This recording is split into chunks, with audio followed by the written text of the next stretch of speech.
Hola, bienvenidos al foro que tenemos esta tarde-noche con Academia Mexicana de Pediatría de estrategias y mejores prácticas de vacunación contra la influenza. Se decidió organizar este simposio porque la influenza era la principal causa de mortalidad en adultos mayores antes de la pandemia por COVID. Todavía hasta enero-febrero del 2020 se reportaban muchos casos de pacientes internados en terapia intensiva en los hospitales y en los reportes de mortalidad de esos primeros 2 meses. Después vino la pandemia por COVID, se perdió un poco el registro porque de hecho al principio hasta se hablaba de neumonía típica entre si se diferenciaba si era influenza o SARS-CoV-2 hasta que finalmente llegamos al 2022.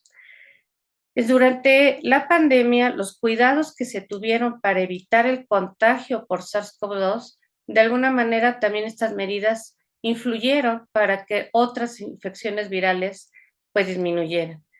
Pero a partir de que ya estamos la mayoría vacunados contra COVID y se relajaron las medidas higiénicas, han vuelto a repuntar estas infecciones virales.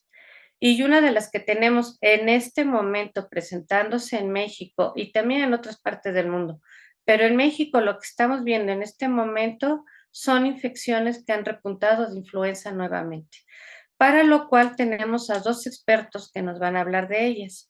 En la primera parte que vamos a hablar de los grupos de riesgo para influenza y también para ver si esta vacuna se puede poner junto con otras vacunas, o sea, la coadministración de la vacuna de influenza junto con otras. Y le agradecemos a la doctora Marta Viles Robles que haya aceptado participar con nosotros. Ella es infectóloga pediatra, egresada del Hospital Infantil de México Federico Gómez, cuenta con maestría y doctorado en ciencias médicas por la UNAM y un entrenamiento en infecciones en niños con trasplante de médula ósea en el St. Jude Children's Research Hospital en Memphis, Tennessee, Estados Unidos. Ella es investigadora en Ciencias Médicas B, candidata al Sistema Nacional de Investigadores y académica numeraria de la Academia Mexicana de Pediatría. Es profesora invitada del curso universitario de especialización en infectología de la Universidad Nacional Autónoma de México. Actualmente se desempeña como jefa del Servicio de Infectología del Hospital Infantil de México Federico Gómez y está a cargo del programa de infecciones en trasplante de progenitores hematopoyéticos del Hospital Infantil de México Federico Gómez. Participa activamente en protocolos de investigación clínica y en actividades de enseñanza. Antes de darle la palabra a la doctora, me presento, soy la doctora Alicia Elizabeth Robledo Galván, presidente actual de Academia Mexicana de Pediatría. Marta, muchísimas gracias por haber aceptado la invitación a participar en esta sesión. Te damos la Hola, palabra. gracias, doctora Robledo. No, al contrario, gracias por la invitación para pues, seguir hablando de este tema que sigue siendo tan importante y sobre todo en estos días de mucha conciencia. Así es que un gusto estar aquí. Voy a empezar a compartir pantalla para poder empezar.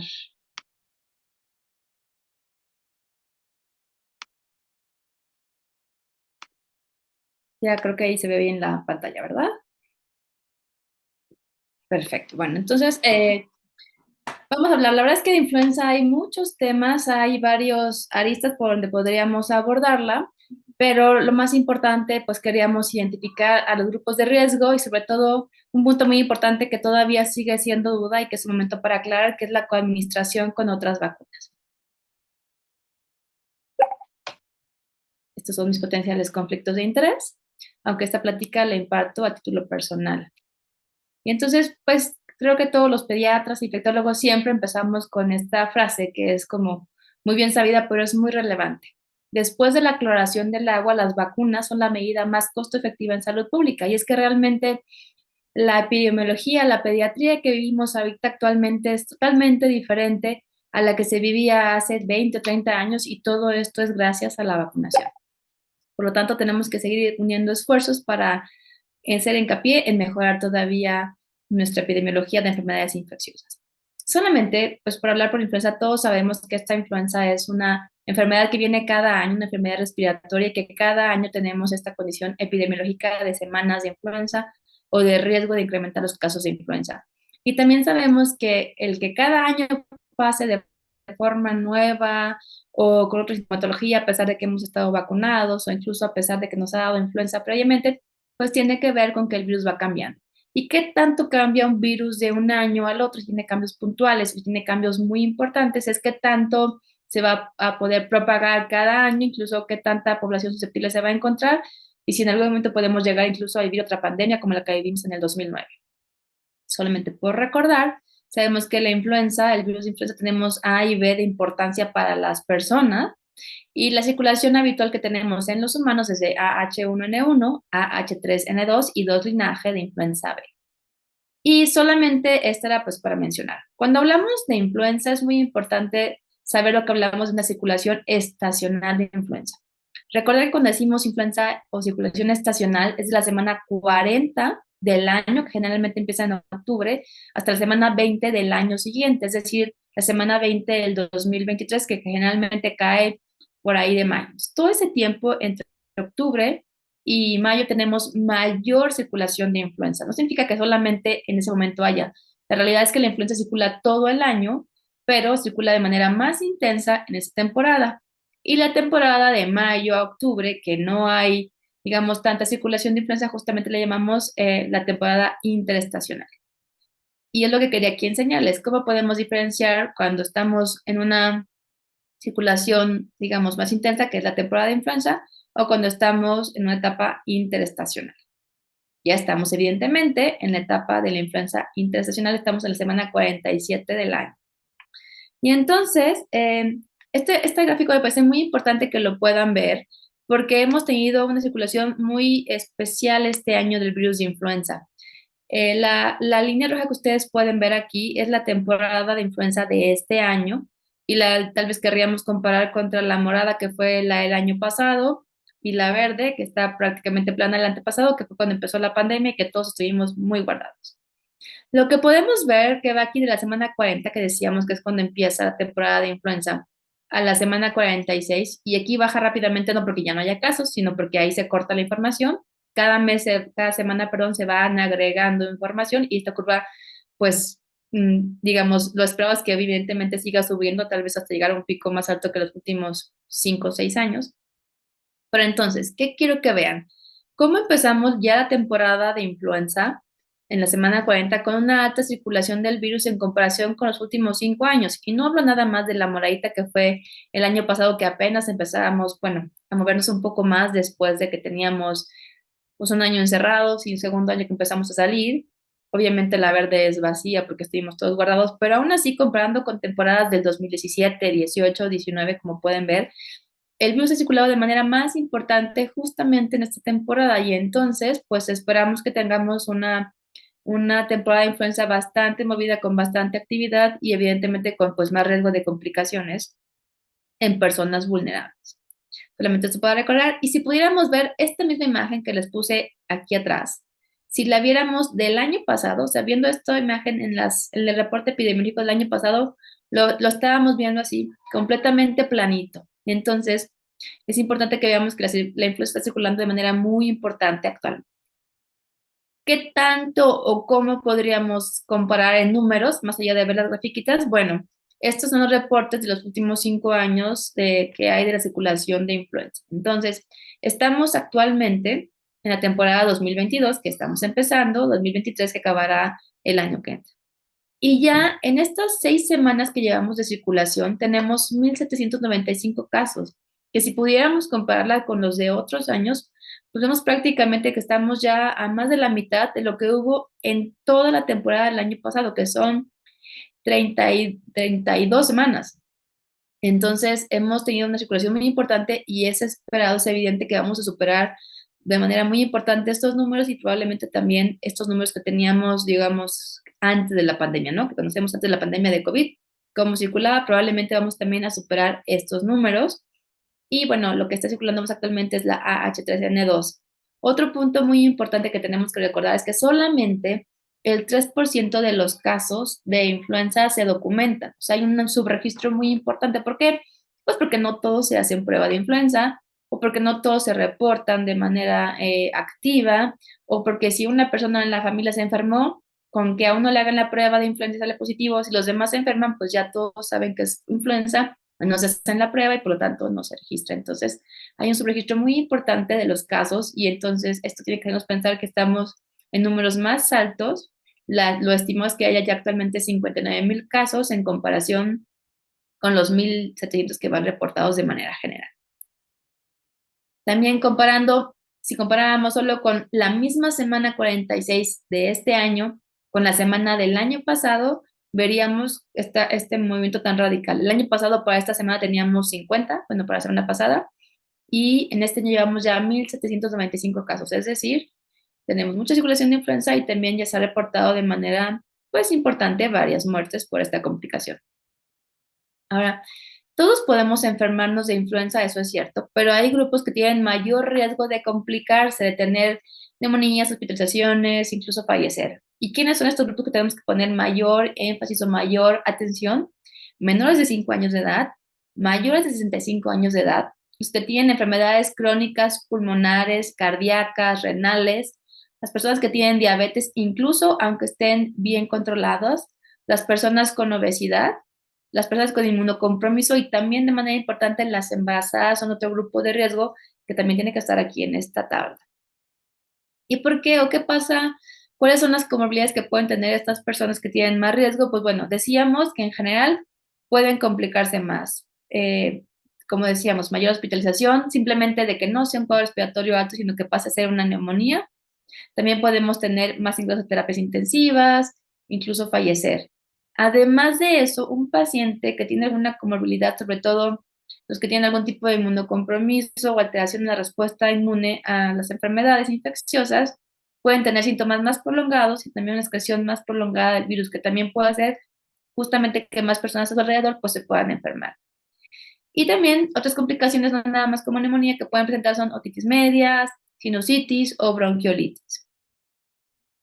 Ahora, solamente por mencionar a grosso modo, porque podríamos echarnos toda la hora hablando de cada estudio y de cada evidencia que hay en los diferentes grupos de riesgo, de manera general podemos decir que la vacuna de influenza ha documentado así en estudios, pues que reduce la probabilidad como tal de enfermarse, ¿no? Que nadie quiere enfermarse.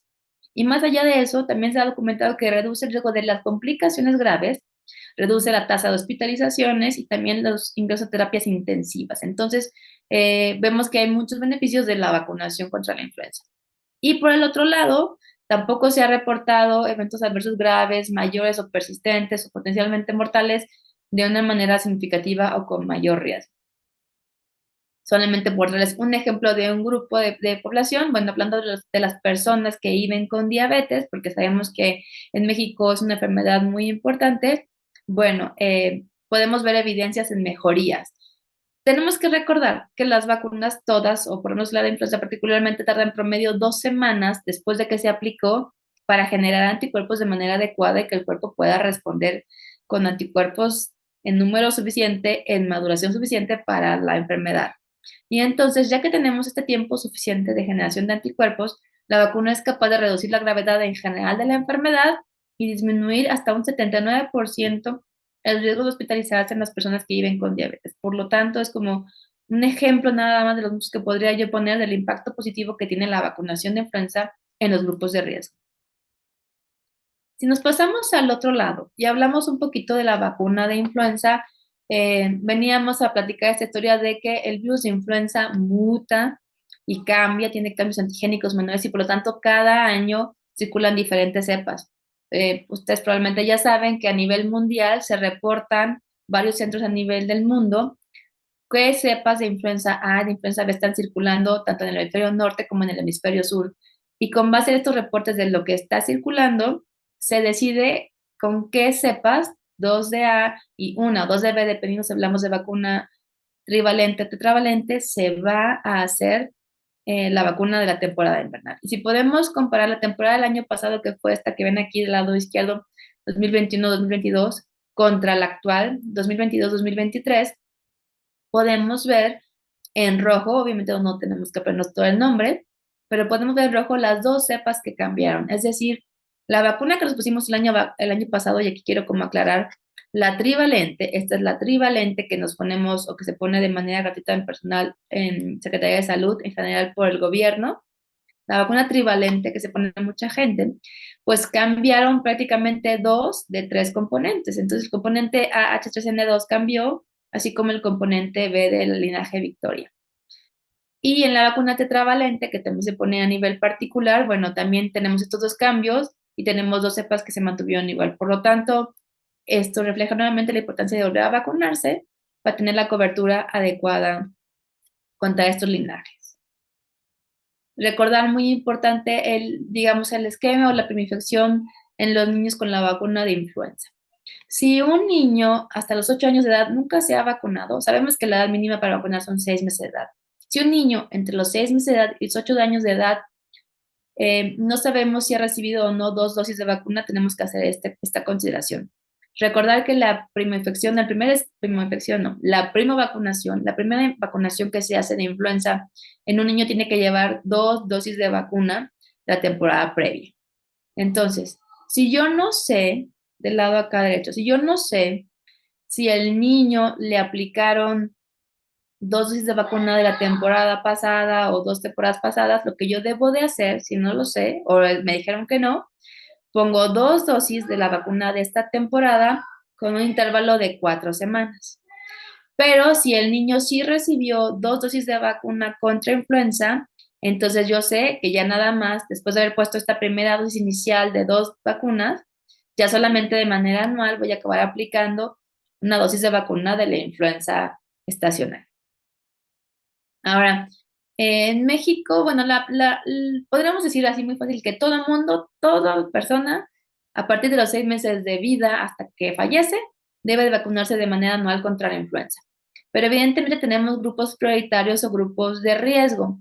En México, el programa único de vacunación contempla como para vacunación gratuita y por ser grupos prioritarios a los siguientes que están en esta imagen. Los niños de 6 meses hasta los 5 años de edad, los mayores de 60 años de edad, las embarazadas, todos los trabajadores de la salud y decíamos también la población que está entre los 5 años y los 59 años de edad y que tienen alguna comorbilidad.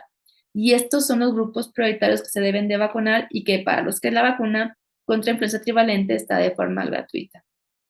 Nuevamente mencionar estos grupos de riesgo que es muy importante recalcar, que tienen cualquier enfermedad pulmonar, cardíaca o renal crónica, los diabéticos, aunque estén bien controlados, cualquier tipo de inmunocompromiso y los obesos.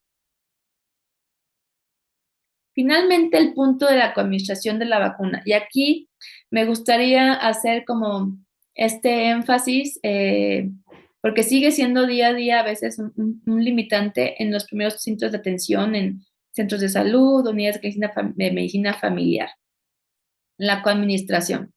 Entonces, podemos hablar de coadministración con diferentes vacunas y el primer punto que yo quisiera decir en cuanto a la coadministración de vacuna de influenza, obviamente ahorita es vacuna de COVID. Sabemos que seguimos indicándole a los niños que acaban de cumplir 5 años de edad o hablamos de refuerzos de vacuna de COVID. Y entonces, aquí no hay ninguna contraindicación en tiempo. Se puede poner la vacuna de influenza el mismo día que la vacuna de COVID o cualquier intervalo de tiempo independiente. Es decir, hoy me pueden poner influenza y COVID, o me pueden poner hoy influenza y mañana COVID, o al revés, hoy COVID y mañana influenza, o hoy una vacuna, y en 2 o 3 o 4 o 5, o el tiempo que sea, la otra vacuna. No tenemos que esperar 4 semanas, ni ningún tiempo, ni 2 semanas específico entre una vacuna y otra. Sabemos muy importantemente que tanto influenza ahorita circula mucho más que COVID. El COVID también circula, que son enfermedades respiratorias que seguimos siguiendo y circulando, y se pueden ambas prevenir por vacunación. Por lo tanto, tenemos que aplicar a la brevedad ambas vacunas. Ahora, incluso las recomendaciones que podrían ponerse en el mismo plazo si quisiéramos, solamente con 2 centímetros de diferencia, o pues por comodidad podríamos poner una vacuna de un lado, otra del otro lado, sin importar cuál va en cuál brazo. También está ya reportado por lo que hay de experiencia que no se espera que haya efectos secundarios mayores por poner las dos vacunas el mismo tiempo o el mismo día. Tal vez mayor dolor local, pero no ningún otro efecto secundario mayor o de complicación. Cuando pasamos al resto de vacunas, y tal vez aquí el escenario sería más en los niños o en los adultos mayores que también requieren algunas otras vacunas. Entonces, las vacunas sabemos que en general las dividimos en las inactivadas y las de agentes vivos atenuados. Realmente no hay tema, no hay tiempo, puedo poner influenza y el mismo día o con cualquier intervalo de tiempo que yo considere las vacunas inactivadas o al revés, primero una vacuna inactivada y en 1, 2, 3 días o el tiempo que yo quiera o en el momento que se presente la vacuna de influenza. No hay ninguna consideración de tiempo. Ejemplos, pues con la hexavalente, con la de neumococo, DPT, DTaP, no hay, digamos, problema de coadministración o poner con cualquier intervalo de tiempo. Y tal vez las otras vacunas que puede quedar un poco la duda son las vacunas de agentes vivos atenuados, que sabemos que entre esas tenemos que esperar 4 semanas. Ejemplos de vacunas vivas atenuadas pues son la triple viral y la de varicela.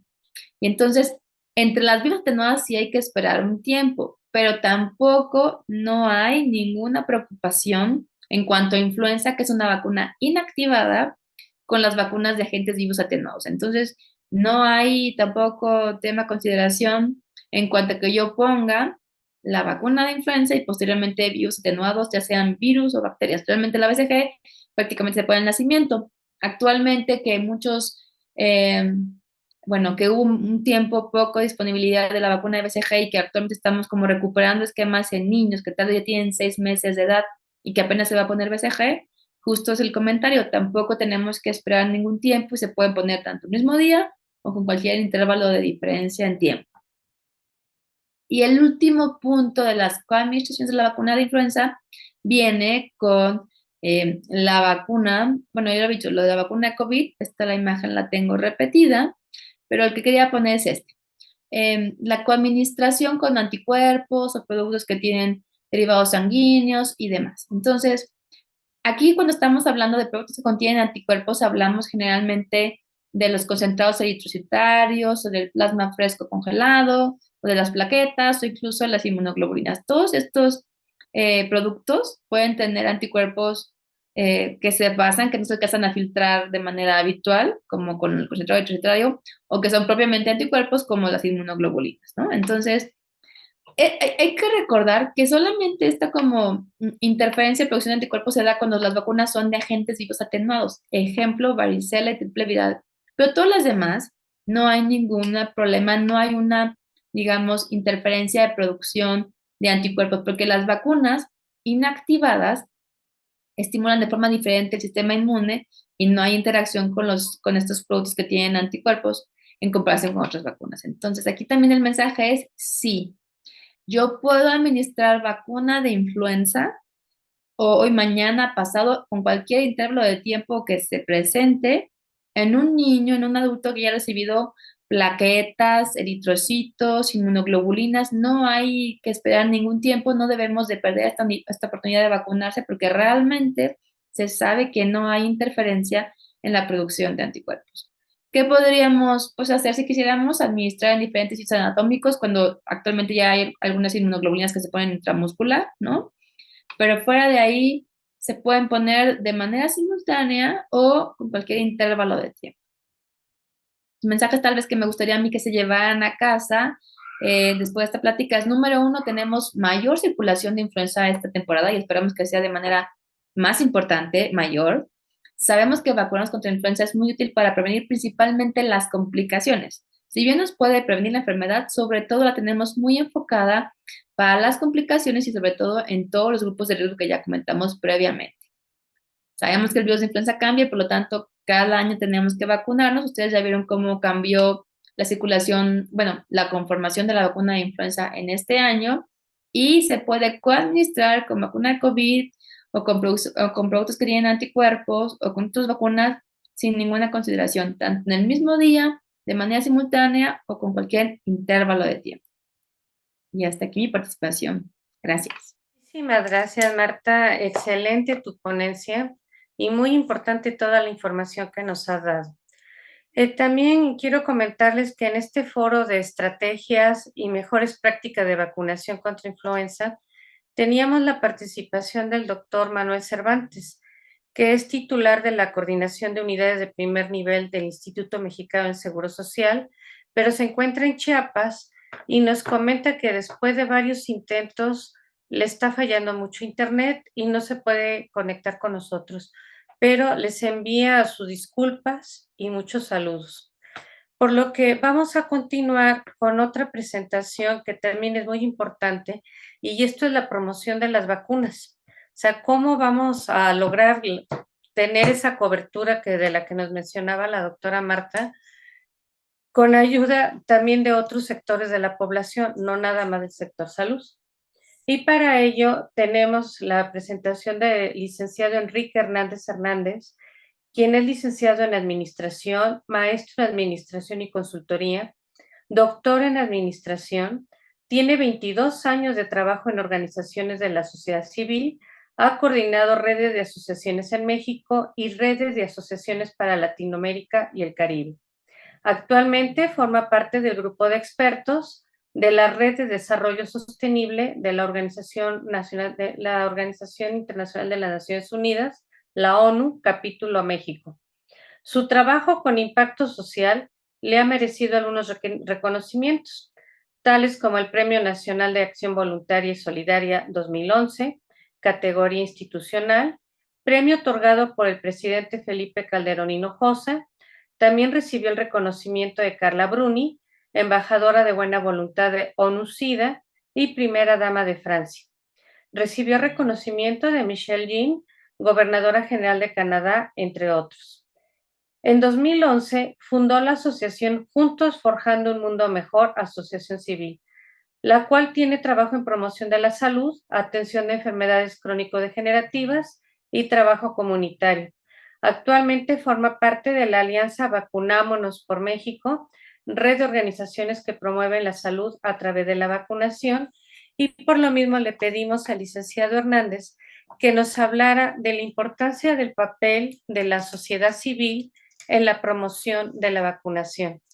Licenciado Hernández, adelante, por favor, y muchas gracias por aceptar la invitación. Al contrario, muchas gracias a ustedes por la invitación y bueno, eh, en estos foros tan importantes para poder compartir el trabajo que desde la sociedad civil estamos realizando. Como bien ya presentaba, en este momento venimos representando a la Alianza Vacunámonos por México. Esta alianza es muy nueva en el sentido de que surge justamente durante la pandemia, en el año 2020, justo como una iniciativa de las organizaciones de la sociedad civil para dar respuesta a promover la vacunación a pesar del aislamiento. Pues desafortunadamente sabemos lo que esto ha conllevado a la disminución de la vacunación en la población en general debido al aislamiento, y pues de verdad que eso ha sido el motor principal que ha tenido esta alianza. Algo que es muy importante mencionar es por qué la sociedad civil, las organizaciones de la sociedad civil deben y pueden involucrarse en la promoción de la salud del país. En este caso, la promoción de la salud preventiva a través de la vacunación.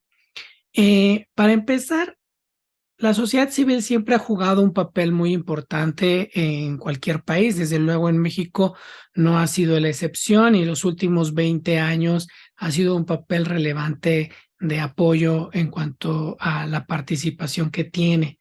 Cuando hablo de la sociedad civil, hablo de organizaciones que se denominan como trabajo de base, es decir, que realizan trabajo comunitario, que tienen programas de atención directa hacia la sociedad.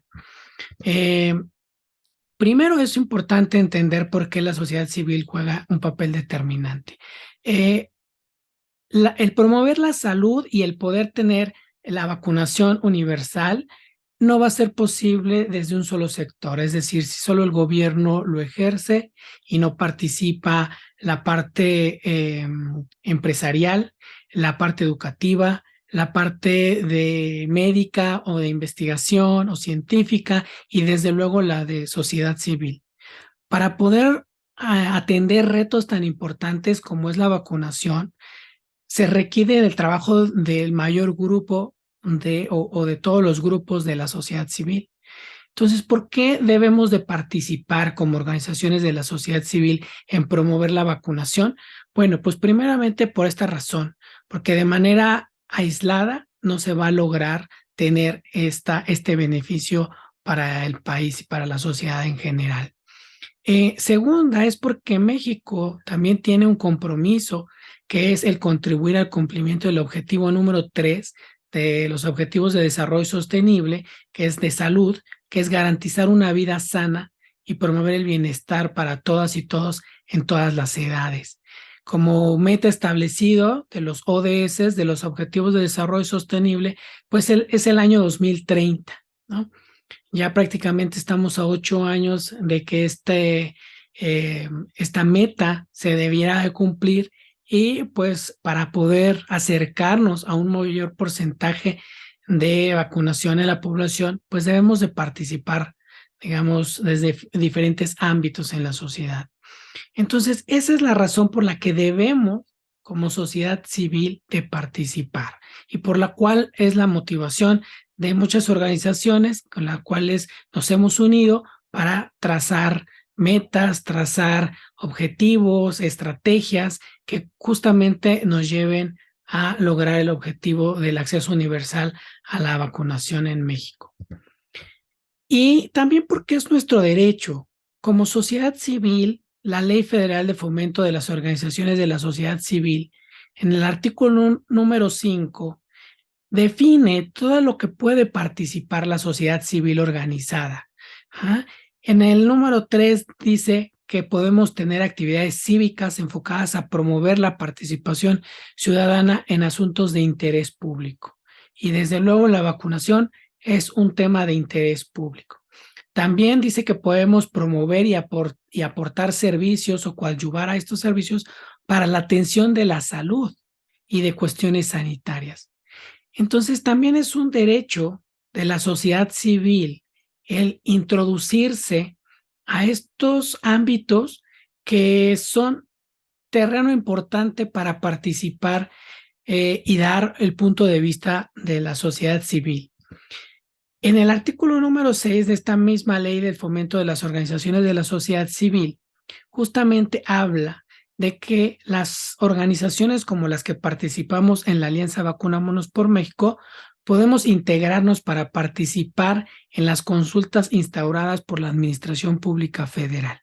Es decir, no es, digamos, una concesión de alguna autoridad de manera voluntaria el que permita a la sociedad civil participar, sino es un derecho. Participar en mecanismos de contraloría social que establezcan o operen dependencias y entidades federales, estatales y desde luego municipales, de acuerdo a la normatividad jurídica y administrativa. Pero podemos participar en mecanismos de contraloría social, es decir, ver cómo se hace, qué se está haciendo, de qué manera podemos ayudar. Y desde luego, también podemos participar en la planeación, ejecución, seguimiento de políticas, programas y proyectos que de alguna manera están llevando a cabo las autoridades, en este caso de salud pública. Entonces, esto es algo importante. Como sociedad civil debemos, porque un solo actor, el gobierno, o un solo actor, la parte médica o científica, no lo van a lograr solos. Necesitan involucrarse otros actores, el empresarial, el educativo y desde luego nosotros como sociedad civil de trabajo de base. Entonces, estas son las razones por las cuales surge la alianza Vacunámonos por México. La pregunta es, ¿cómo lograr que esta participación tenga, coadyuve o genere o fomente este acceso a la vacunación universal? Pues tenemos, digamos, ciertos trazos que de alguna manera nos permiten interactuar.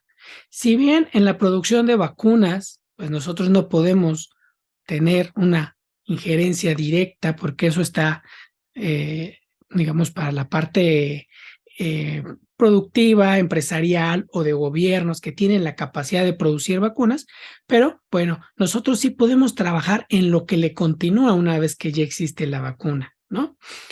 Por ejemplo, nuestro país determina cuánto compra de vacunas, ¿no? Y sí, ahí sí podemos participar como sociedad civil, porque como bien lo dice la Ley de Fomento de las Organizaciones de la Sociedad Civil, tenemos el derecho de hacer contraloría social. Entonces sí podemos participar a través de los tomadores de decisión, de las cámaras de diputados, de senadores, de las comisiones, de los responsables de salud pública, en donde podamos nosotros sugerir, en donde podamos entrar a estas mesas de debate, sugerir, dar nuestro punto de vista de qué observamos en el trabajo día a día en el terreno de vacunación, porque al final del día ellos son representantes de nosotros como sociedad. Entonces, la sociedad civil también juega un papel determinante desde la adquisición de vacunas, ¿ok? Posteriormente, viene, una vez que las adquiere, el almacenamiento y distribución. En el trabajo cotidiano que hacemos en ciudades, en zonas urbanas, semiurbanas, rurales, sabemos que también va a depender de la demanda de la sociedad que va a exigir al gobierno la cantidad de vacunas que se asignen. Si bien hay una determinación estratégica por población, por número poblacional, zona geográfica y demás, también es real que si no hay una demanda por parte de la sociedad civil de la vacunación, pues las autoridades también pueden tener una información poco clara sobre la necesidad de la vacuna. Y ahí jugamos un papel determinante como sociedad civil, porque nuestro papel es generar esa demanda a través de la información científica. Sabemos que ha habido mucha información o hoy hay mucho acceso a la información, pero esa información a veces no necesariamente puede ayudar o dar información certera, científica, con un respaldo, ¿no? Y ahí sí es nuestro papel importante como sociedad civil.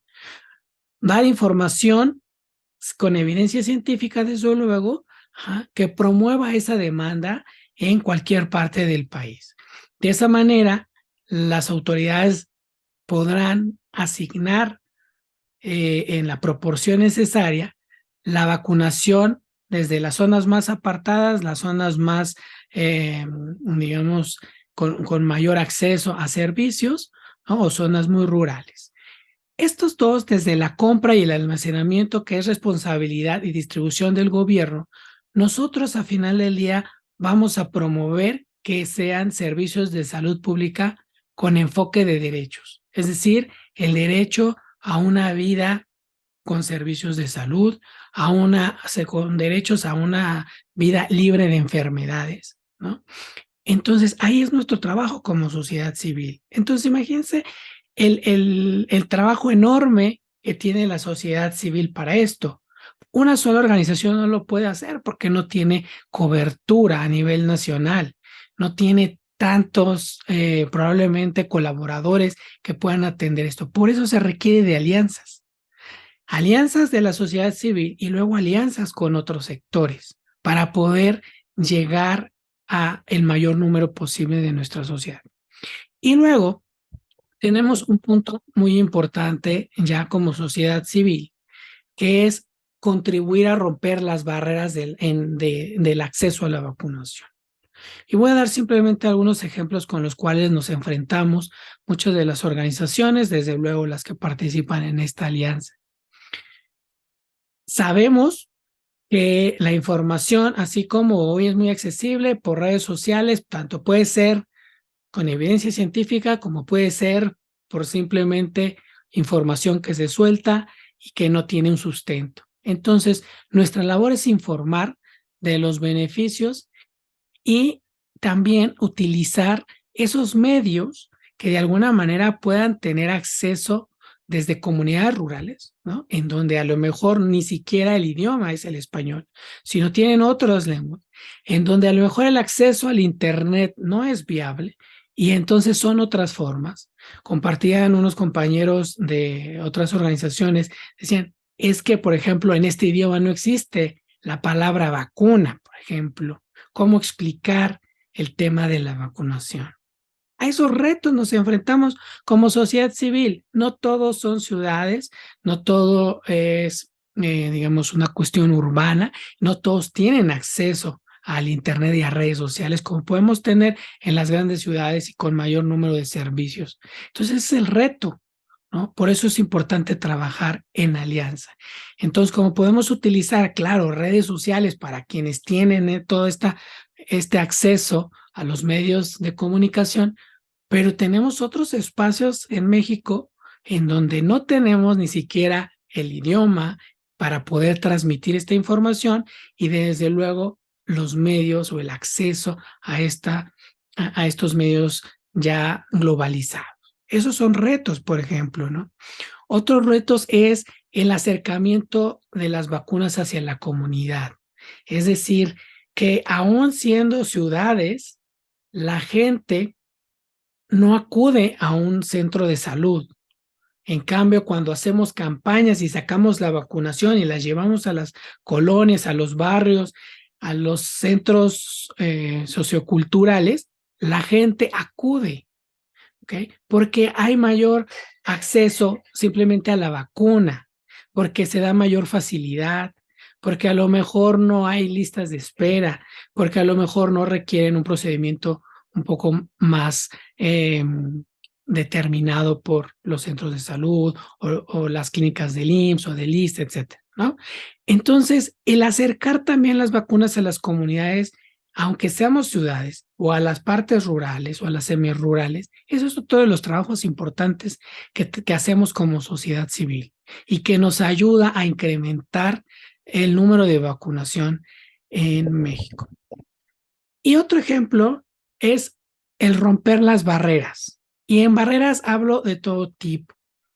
Las barreras físicas. Existen personas que no pueden desplazarse a un centro de vacunación.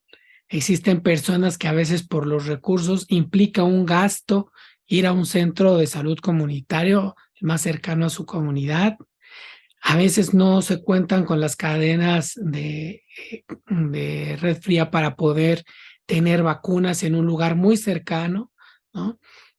Ese tipo de cosas son las que como sociedad civil tenemos ese reto de participar con nuestras autoridades públicas para entonces poder incrementar el número de vacunación en nuestro país, ¿no? Ya hablábamos de las barreras del idioma, la barrera cultural, de no entender qué es una vacuna, cómo se genera, que no daña, que están previamente evaluadas por años, lo hemos visto con el tema de COVID, aún haciéndolas de manera express, por decirla de alguna manera, tardan años, cuando otras han tardado 10 años o cerca de 10 años en un proceso. Esto hay que explicar a la gente, ¿no? Que una vacuna trae años, historia, éxito y fracaso y volver a iniciar hasta que cumple con todos los estándares, se produce y luego pasa por una adquisición y luego pasa por cadenas de conservación para llegar a la comunidad más apartada y que la persona diga, no me interesa o no creo. ¿Cuánto se ha invertido en dinero desde la investigación, la producción, la adquisición, la distribución, la difusión, y que el beneficiario final diga, escuché que eso mata? Entonces, ¿cuánta inversión se está tirando? ¿No?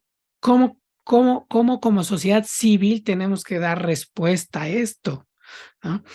Entonces, es el trabajo a final del día que como sociedad civil tenemos que hacer, pero son muchos retos que se viven en diferentes ámbitos, ¿ok? Y entonces las alianzas como Vacunámonos por México surgen para eso. Una organización solamente no va a poder lograr esto. Una red de organizaciones no va a poder con este proyecto de mejorar la vacunación en el país. Requerimos de una participación del mayor grupo de ámbitos de la sociedad, ¿no? Entonces, ese es el trabajo y esa es digamos, la invitación a que personas, no importando en donde estés, en la parte académica, científica, en la parte educativa, en la parte de empresarial, sociedad civil, gobierno, todos podemos participar y debemos de participar para entonces mejorar la salud de los mexicanos, ¿no? A través de la vacunación. Entonces, aquí comparto algunos logotipos, bueno, de las organizaciones participantes porque es muy importante justamente dimensionar esto. Algunos trabajando con niños, otros trabajando en cadenas de redes frías, otros trabajando con población de riesgo, otros trabajando con población vulnerable o con algunas enfermedades crónico-degenerativas, otros trabajando desde la discapacidad, otros trabajando desde el ámbito público o también en algunas alianzas con los sectores públicos, desde lo cultural, desde la red maternal, desde el trabajo en promoción de los derechos de los niños y la infancia, etcétera, ¿sí? Pero justamente esto es lo que busca la alianza, fortalecernos como red de organizaciones, compartir aprendizajes, eh, colaboraciones mutuas que nos lleven a tener un mejor impacto en el tema de la vacunación. Entonces, las organizaciones de la sociedad civil que se denominan de trabajo de base, como estas que estamos mencionando, realmente es muy importante el trabajo que hacen al también llevar a cabo toda esta difusión ya en el día a día y en el acercamiento cotidiano con la sociedad. ¿Ok? Desde luego, con el apoyo, como por ejemplo de la Academia Mexicana de Pediatría, que asesora a la Sociedad Mexicana de Neumología, que también respalda en cuanto al conocimiento, pues necesitamos, repito, de tener aliados estratégicos que también fortalezcan a la sociedad civil. Entonces, ¿qué hacemos? ¿Qué buscamos promover? Pues visibilizar ante las autoridades de salud pública acciones, programas, propuestas, posicionamiento en materia de vacunación que justamente nos lleve a un mayor porcentaje y al acceso universal. Como ya lo comentaba, compartir conocimiento, experiencias que nos ayuden a incrementar la vacunación también en población vulnerable, como es la mayoría de las organizaciones que participamos, pero también en público en general. Y bien, pues esto es lo que yo quería compartir, sobre todo el dejar como el mensaje claro, que lo que busca vacunámonos y en su nombre lo lleva es unámonos por México en materia de vacunación. Muchas gracias. Muchísimas gracias, licenciada Hernández. Pues como vemos, la participación de todos es importante. Solos no podemos hacer todas las metas que quisiéramos lograr, pero trabajando en equipo logramos mucho más. Y ya ahorita que tenemos tanto a la doctora Marta como al licenciado Hernández, es momento de que les podemos preguntar a los dos, porque desde su trinchera han estado haciendo una gran labor para lograr esa cobertura.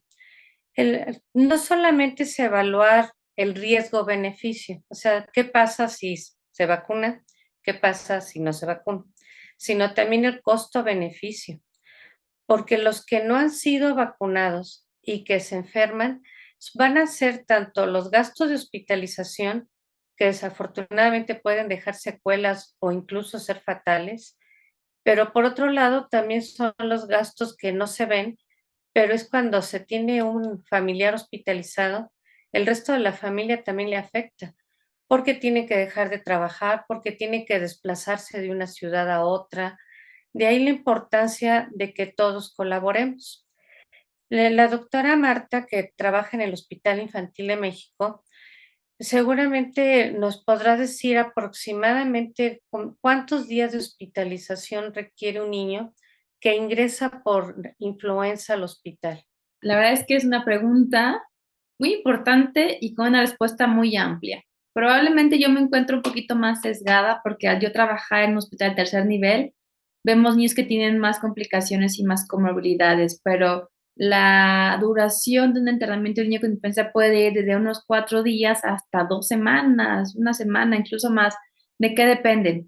Bueno, depende si el niño solamente llegó con influenza y saturación, o si incluso el niño llegó a requerir terapia intensiva o intubación. Algo que me gustaría compartir es que actualmente lo que estamos viendo gracias a la biología molecular, el que tuviéramos el COVID, nos abrió la puerta a hacer mucho diagnóstico etiológico con las PCR, la reacción de cadena polimerasa. Y entonces hemos visto que además de que influenza está circulando y virus sincicial respiratorio y otros virus, hay mucha coinfección de virus. Entonces a veces nosotros decíamos, bueno, tiene influenza o tiene BCR o el cuadro clínico sugerente de un, no sé, rinovirus, pero realmente tenemos una circulación masiva de muchos virus al mismo tiempo. Podría yo echar números rápidamente, un 30 a 40% fácil de los niños tienen coinfecciones. Es decir, en un mismo niño identificamos influenza y BCR, influenza y rinovirus, coronavirus y rinovirus. Y entonces todo esto, digamos, facilita que el niño esté más grave y que incluso requiera más tiempo de hospitalización. Estamos hablando en promedio entre 1 a 2 semanas, pero puede llegar a ser incluso mayor. Sí, incluso los jóvenes inventaron un término nuevo ese es mexicano, para la combinación de COVID e influenza. Creo que le decían COVID o algo por el estilo, porque se ha demostrado que también se puede tener las dos, tener COVID y tener influenza, lo cual puede agravar más la situación y de ahí la importancia de tener las dos vacunas por lo mismo. Ahora, ustedes son un hospital de referencia, es como lo mencionaba, de tercer nivel, a donde llegan ya los niños con complicaciones. Pero el desplazarse de sus lugares de origen para llegar con ustedes implica que papá y mamá tienen que dejar uno de los dos a los otros niños en la casa desde el lugar de donde proceden, gastar en pasajes, gastar en comida, gastar en donde van a estar. Y aquí es en donde el licenciado Hernández hace tanto hincapié en por qué tenemos que llegar a las comunidades para poder llegar a los lugares así que más recónditos, gracias a todas las organizaciones que mencionó, y poder lograr una cobertura con la población más vulnerable. Dentro de estas organizaciones, cuando los pacientes se enferman, ¿tienen alguna manera de apoyar a la familia que se tiene que desplazar, licenciado Hernández? O bueno, o sea, su papel como promotor de la vacunación es fundamental. Pero, ¿qué pasa cuando ya se enfermaron de influenza o de COVID y los tienen que trasladar de su lugar de origen a la Ciudad de México? ¿Les ayudan de alguna manera, o sea, con información, asesoramiento o algo? Claro, mire, la mayoría de las organizaciones, de verdad que se hace un esfuerzo adicional porque a veces pues no nos limitamos en la posibilidad de nuestros servicios, sino inclusive podemos buscar alianzas con otras organizaciones, buscarle traslado con algún donante que pueda apoyar, que nos pueda dar a través de un donativo de traslado o que pueda pagar alguna cuestión de emergencia para alguna familia. De verdad que las organizaciones de la sociedad civil hacen mucho esta red. Ajá. Entonces, ahorita hablamos de la vacunación, pero también muchos de nosotros tenemos otras redes de apoyo. Ajá.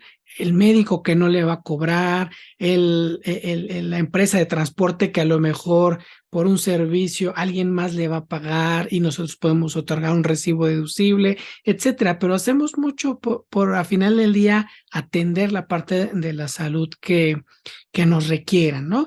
Pero desde luego vemos que mucho de esto, la reflexión es cuánto de esto, como bien menciona, se puede evitar si hacemos prevención, si en las jornadas de vacunación acudimos, si hacemos campañas de prevención de enfermedades, de cuidados integrales, en el manejo desde servicios más básicos como el consumo del agua, en el lavado de alimentos, etcétera, en lo ahora tanto que se ha hecho promoción de la prevención a través de barreras como el cubrebocas, etcétera. Entonces, sí, desde luego que hacemos algo porque nadie se da la vuelta y dice, pues eso ya no lo puedo hacer, pero digamos, siempre tenemos en mente decir, creo que lo importante es la prevención, ¿no? Sí, es que es complicado, pero además el desgaste emocional también es grande, porque aunque les apoyen algunos de los dos papás que se venga con el hijo enfermo a Ciudad de México, pues igual el que se viene tiene que dejar de trabajar y no nada más en cuanto al trabajo laboral económico, vaya, sino también al de la casa, en donde se quedan los otros hermanitos y que hay que ver quién los va a cuidar mientras se desplazan para acá. Y como decía la doctora Marta, el tiempo de hospitalización puede ser muy prolongado.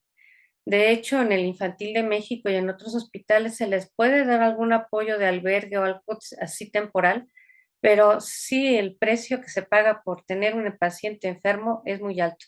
Y no solo económico, sino, como lo decía, emocional y familiar. De ahí la gran importancia de promover la vacunación. O sea, no hay nada como prevenir. Y de todo el papel que tenemos que hacer todos desde nuestra trinchera, porque además en las redes sociales, como bien lo mencionaba, le creen más a cuando les llega un WhatsApp de un familiar, el compadre, el vecino, el amigo, que a su vez le llegó de otro amigo, otro compadre, otro familiar y se va haciendo toda la cadenita, en donde les dicen que las vacunas son peligrosas.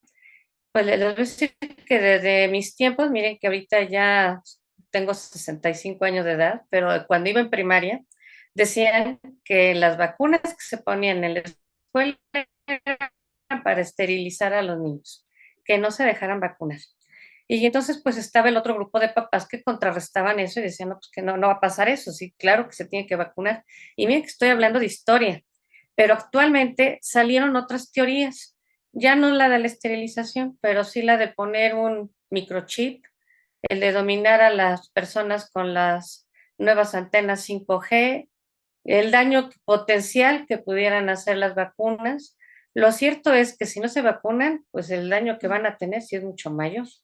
Y a la que se enfrenta a esto día a día, pues es la doctora Marta como jefa del servicio de infectología en el Infantil de México, en donde combatir no nada más la enfermedad en sí, sino las complicaciones y aparte hacer el rastreo epidemiológico de quién más de la familia puede estar enfermo, porque tienen allí el más grave, pero en la casa se quedaron los otros, que al mismo tiempo pueden contagiar a otros.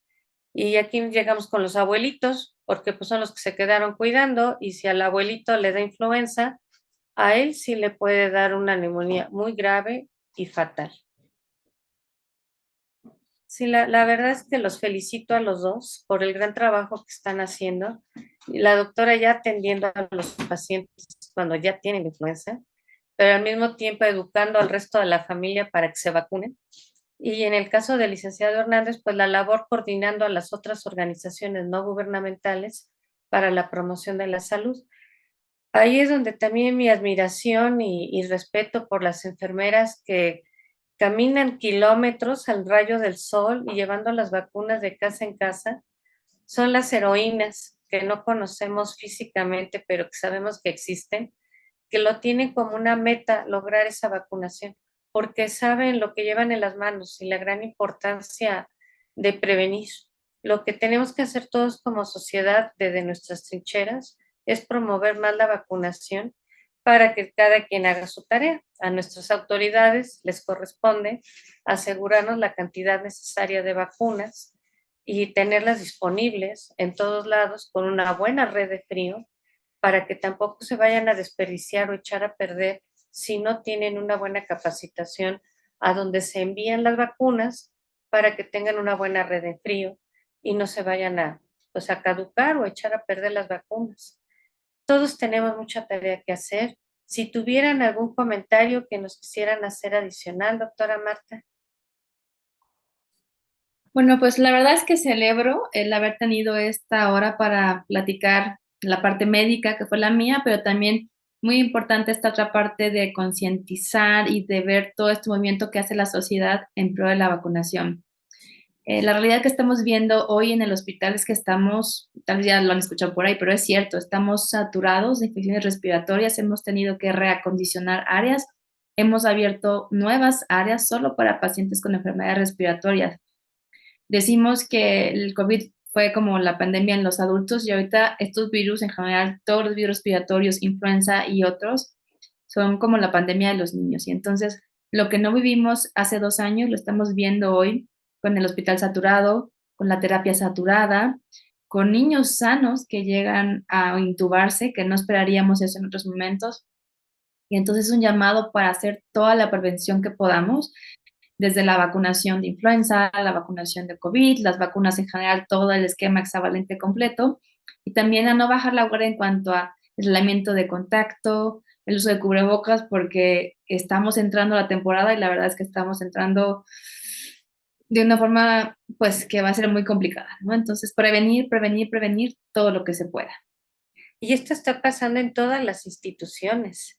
Así como lo está viviendo usted en su hospital, está pasando en todos los hospitales de la República Mexicana el incremento tan importante de hospitalizaciones en niños por influenza y otras infecciones virales.